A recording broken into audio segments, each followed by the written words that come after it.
Hello students, नमस्कार सभी को और वेलकम इन टुडेज सेशन। आज के सेशन में हम बात करने वाले हैं एसबीआई पीओ एग्जाम्स और इंग्लिश के रेलेवेंस की। एक गलती और पूरा सिलेक्शन गायब। करेक्ट। हम जब एसबीआई पीओ की बात करते हैं तो हमारा पूरा ध्यान sometimes it is about preparation of quants, reasoning, English कहीं चला जाता है। You know what, one interesting thing, last year मेरे पास एक स्टूडेंट का कॉल आता है एंड ही सेड मैम मेरा एसबीआई पीओ का सिलेक्शन नहीं हो पाया। मैंने पूछा क्यों? He said that ma'am I was done with quant, I was done with reasoning. I smiled and I asked and English का क्या? ही सेड मैम रह गए, इंग्लिश के मार्क्स रह गए। And yes, this is the reality that in the fit to prepare for quant, in the fit to prepare for reasoning, कहीं ना कहीं हम इंग्लिश को थोड़ा सा backstage कर देते हैं. Sometimes we get it into a little lenient sector. तो इंग्लिश पर प्रॉपर काम करेंगे. हमें पूरा ग्रामर, सारा महासागर जानने की ज़रूरत नहीं है. We just need to focus on the topics that are going to be there in your exam. जहां हम एसबीआई पीओ की बात करते हैं, आज के इस सेशन में हम केवल बात करेंगे कि क्या सिलेक्शन प्रोसेस है, क्या है एसबीआई पीओ एंड क्या है उसको प्रिपेयर करने का तरीका, बट स्पेसिफिक टू इंग्लिश की तैयारी. ठीक है, तो देख लेते हैं हमारे पास सिलेक्शन क्या है, तरीका क्या है. Already you know it better, पर थोड़ा सा देख लेते हैं रिवीजन. जब हम पूरा एसबीआई पीओ की बात करते हैं, हमारा सेक्शन इंग्लिश के ऊपर फोकस रहेगा और पूरे प्रैक्टिस क्वेश्चन पे. ठीक है, जब हम सिलेक्शन की बात करते हैं, what is this means, what this whole about, क्योंकि आप में से बहुत से स्टूडेंट्स जो अभी फ्रेश ग्रेजुएट हैं, maybe they are preparing या फिर बहुत एडवांस स्टेज पे आप प्रिपेयर कर रहे हो. जब हम बात करते हैं, ये इंडिया का सबसे प्रेस्टिजियस एग्जाम है. स्टेट बैंक ऑफ इंडिया इसे कंडक्ट करवाती है. आपको मैनेजरियल रोल्स मिलते हैं, ऑफिसर ग्रेड पे जाने का मौका मिलता है. It is about a luxury, it is about convenience and it is about the nation wide Prestige and reputation. जब पता चलता है ना कि फैमिली में ये बच्चा एसबीआई में पीओ है, आपकी रेपुटेशन आपको पता है कैसी बन जाती है. ठीक है, तो वो मौका होता है उन सभी रिश्तेदारों को जवाब देने का जिन्होंने तुम्हारे क्लास 10th और 12th के टाइम पे कॉल कर करके परेशान किया था. तो yes, this is the answer to them और टू ऑल ऑफ देम. अच्छा, अब इसकी हाइलाइट्स की बात कर लेते हैं. आपका पीओ प्रोबेशनरी ऑफिसर, यहाँ एलिजिबिलिटी जाती है आपकी ग्रेजुएशन किसी भी स्ट्रीम से. एज लिमिट जाएगी 21 to 30. ठीक है, और यस, जैसे मैंने बोला, आपके पास करियर ग्रोथ की अपॉर्चुनिटीज की भरमार है. ठीक है, अब बात कर लेते हैं कि हम जब इस एग्जाम्स की बात करते हैं तो किस तरह का स्ट्रक्चर है. We have a structure where you have 2 section, prelims और मेंस के. प्रीलिम एंड मेन दोनों ही ऑनलाइन एग्जाम रहने वाले हैं with the set number of questions, जिसमें आपका इंग्लिश का सेक्शन रहेगा. और ये अंग्रेजी वाली मैम आपको इंग्लिश का सेक्शन क्लियर करवाएगी, ये आपके साथ पक्का वादा है. और विद ओनली सिलेक्टेड टॉपिक्स, फालतू का ड्रामा नहीं करेंगे, फालतू का ज्ञान अर्जित नहीं करेंगे. तो prelims, mains, group discussion and your personal interview and you are just straight to your PO position. ठीक है, जब हम बात करते हैं इंग्लिश के सिलेक्शन में एक मिथ की, जहां आपका मिथ क्या है और रियलिटी क्या है.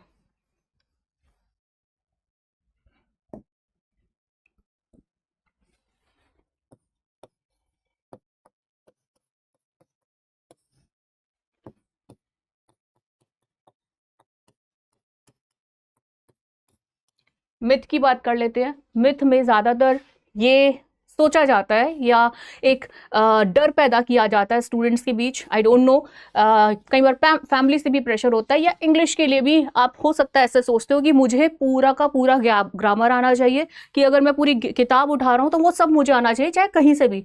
ऐसा कुछ नहीं है. तो मिथ में आ जाता है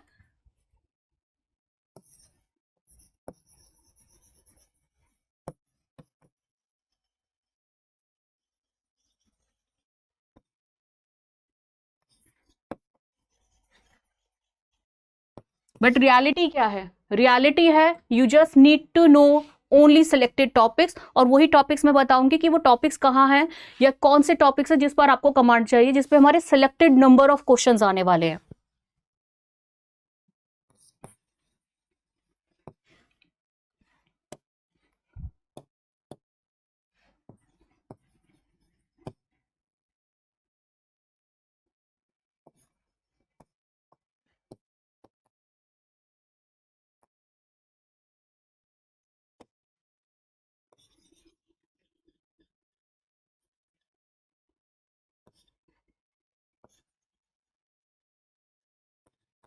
All right. So this is the difference between the myth and the reality you have specifically about SBI PO exams for English का section. तो क्या कुछ टॉपिक्स आपको करने रहेंगे वो देख लेते हैं। आपके पास जो इम्पोर्टेंट है, मतलब जिनमें से आपके क्वेश्चन बनते हैं बेटा, that is RC reading comprehension. All right. Error detection, yes, error detection से रिलेटेड सवाल आ जाते हैं। आपने शायद वो एक छोटा सा वीडियो मेरा आया था, आपने वो भी देखा हो, जहां हमने सही पार्ट पर बात करी थी कि एक सेंटेंस के सही पार्ट पर हमें काम करना है, and you are sorted with error detection, या हम कह सकते हैं एरर स्पॉटिंग। सो यहाँ आपके एग्जाम्स में एरर स्पॉटिंग से रिलेटेड क्वेश्चन होते हैं, और आपको जानना होता है कि वो सही हिस्सा क्या है। मे बी आप SV की बात कर रहे हो, सब्जेक्ट वर्ब अग्रीमेंट की, और हो सकता है you are just talking about tenses और maybe about prepositions, right. Then parajumble से क्वेश्चंस बनते हैं, क्लोज टेस्ट आपका रहता है, and yes, not to forget vocab. Vocab पे कैसे काम होगा, हम कमिंग सेशंस में आपके पास वो सिलेक्टेड वर्ड्स लेकर आएंगे जिससे आपका बेसिक नॉलेज बन जाएगा कि किस तरह के वर्ड्स आ सकते हैं। जस्ट फॉर द एग्जाम्पल, अगर मैं बात कर रही हूँ कोई भी वर्ड्स, जैसे हम लोग बात करते हैं जनवरी, फरवरी, तो उसमें ARY क्यों आ रहा है, ARY इन दो वर्ड्स में ही क्यों आया, फिर मार्च में नहीं आया, या हम कोई भी सेट वर्ड्स की डिग्रीज होती हैं, उन वर्ड्स के सेट ऑफ लेटर्स का मतलब क्या है, उस बेसिस पे उस वर्ड का मीनिंग जान पाना। ये कब होता है, जब आपके एक सेंटेंस में वर्ड कहीं से भी आ जाता है एंड मुझे बिल्कुल आइडिया नहीं है कि वो वर्ड का मीनिंग क्या हो सकता है। वोकैब में आपके बैंकिंग एग्जाम में इसी तरह के क्वेश्चन आते हैं, आपको टेस्ट करने के लिए कि आपको कितना नॉलेज है। ऑलराइट, तो हम वोकैब पे इस तरह से काम करने वाले हैं। अब बात करते हैं एक टॉपिक की, विच इज, देखिए शॉर्ट जल्दी से मैं बात करूंगी। RC बहुत एक्सटेंसिव टॉपिक है जहां आपके पास पैसेज आता है और पैसेज रिलेटेड क्वेश्चन पूछ लिया जाता है। बट अगर मैं बात करूं छोटे से कुछ मिनटों में, एरर डिटेक्शन क्या होता है। एरर डिटेक्शन में आपको स्पॉट करना होता है गिवन सेंटेंस में कि एरर क्या है। फॉर एन एग्जाम्पल, जैसे कि मेरे पास एक सेंटेंस है जो मैं आपसे डिस्कस करना चाहूंगी।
समझिए, एक छोटा सा क्वेश्चन आपको दे रहे हैं, ठीक है, और यहां पर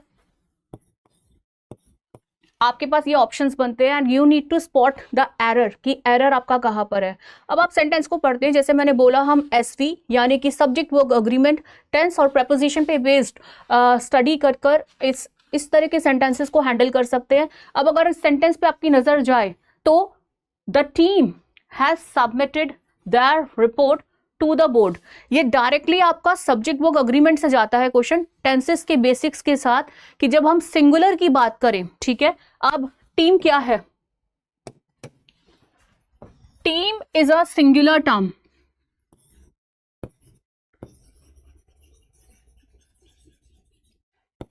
alright, team is a singular term, और हम सिंगुलर टर्म्स के साथ देयर वर्ड का यूज नहीं करते हैं। We use it it's, because it's a group, और you know a term that is about singular, so we consider it its report, ना कि their। और जैसे कि मैंने इस पे हाईलाइट भी किया हुआ है, their report is not correct but its report, because it is a collective noun which is considered singular, right? ये एक छोटा सा एग्जाम्पल था एरर स्पॉटिंग का। इसी तरह का एक छोटा सा एग्जाम्पल मैं लेकर आई हूं, that is about your cloze test, ठीक है।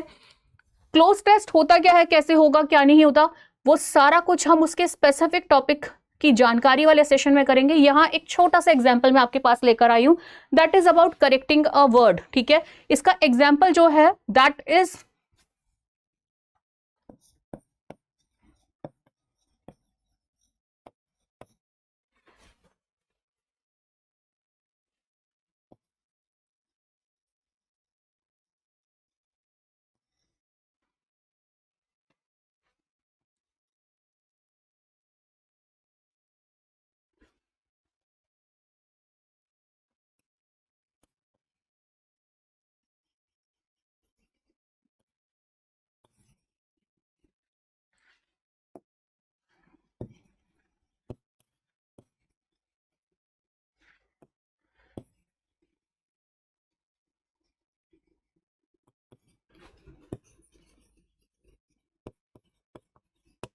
ऑलराइट। तो sir the sentence seems very easy, कि हो ही क्या सकता है, आपके पास इसके 4 ऑप्शन आ जाएंगे, ठीक है। सेंटेंस कुछ इस तरह से मिलने वाला है, the bank announced dash measures to improve its consumer service, ठीक है। 4 ऑप्शन रहेंगे, 4 ऑप्शन मैं आपको बता देती हूँ, स्ट्रेंथन, कॉम्प्रिहेंसिव, वॉग और मिनिमल, ठीक है। इन वर्ड्स में से आपको सिलेक्ट करना रहता है कि आप इस सेंटेंस को किस बेस्ट और अप्रोप्रिएट वर्ड के साथ सिलेक्ट करेंगे।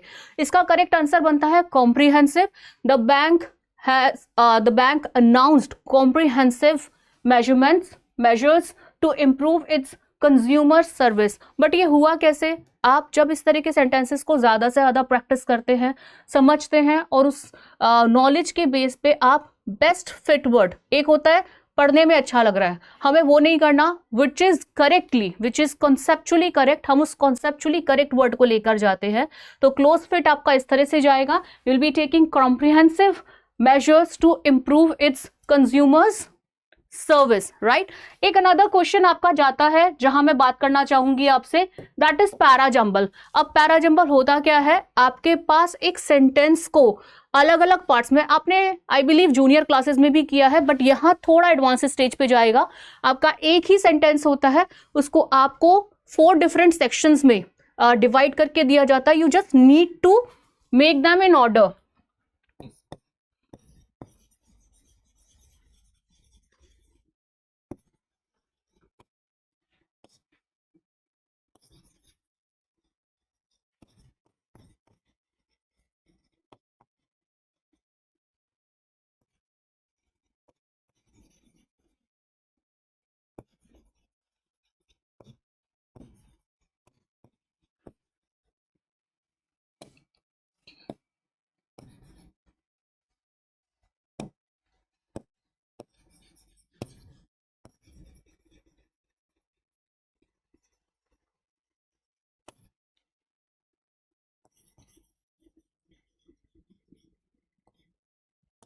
अब देखिए, पैराजंबल वर्ड भी कई बार डरा देता है कुछ कुछ स्टूडेंट्स को।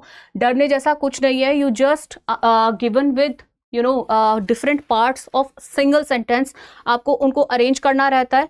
देखिए, इसकी की टेक्निक एक छोटा सा हिंट दे देते हैं, आपको पता होना चाहिए subject, verb, object, extra part, या आपके पास अगर WH फैमिली वाला सेंटेंस भी आया है, वो सही प्लेस क्या है, पार्ट ऑफ स्पीच के बेस पे, पार्ट ऑफ सेंटेंस के बेस पे उनको अरेंज करना ही, that is the key to solve parajumbling questions. और you will be really good to go, like easy peasy bhelpuri हो जाएगा आपके पास ये सेंटेंस, जिसको आपको करेक्ट ऑर्डर में लगा के जस्ट आपके पास हो सकता है 2 4 3 1 हो जाए या 1 2 3 4 एनीथिंग, पर जय माता दी करके कोई भी ऑप्शन पे टिक नहीं करके आना, क्योंकि हमारा ऑब्जेक्टिव क्या है, सिलेक्शन लेकर आना. Alright, so this is how you can go with that term, as well as कुछ आपके पास जो ट्रिक क्वेश्चंस आते हैं वो वोकैब बेस होते हैं. वोकैबलरी का extensive knowledge is somewhere required. मैं ये नहीं कहूँगी कि आपको बुक्स याद करनी होंगी, but yes you should have a grip on different kind of words कि उनको क्रैक कैसे करें अगर वो आपकी नॉलेज से बाहर चला जाता है. तो इस तरह के सिलेक्टेड वर्ड्स के लिए मैं बहुत से सेशन लेकर आने वाली हूँ जहाँ हम इस तरह के बैंकिंग से रिलेटेड जो वर्ड्स आपके पास आते हैं, क्योंकि आपका ये डोमेन आपका ये रहने वाला है, उसमें कौन कौन से शब्द ज़्यादा से ज़्यादा एग्जाम्स में रिपीट होते हैं, लास्ट ईयर में कितने रिपीट हुए, पिछले 10 सालों में क्या रिपीट हुआ, या किस तरह के क्वेश्चंस पे ज़्यादा डिपार्टमेंट ने कोशिश की एग्जाम्स में लाने की, हम उनको प्रिपेयर करेंगे. So with this part, this is what I was willing to discuss with you. Further session में हमारा यही कोशिश होगा कि हम हर एक टॉपिक को शॉर्ट्स में लेकर आएँ और आप उनका एटलीस्ट की you can have a hold on that. All right, thank you so much for listening to me and attending the session. Thank you. अब एग्जाम की तैयारी को और बेहतर करने के लिए हमारे चैनल को लाइक, शेयर और सब्सक्राइब करना ना भूलें.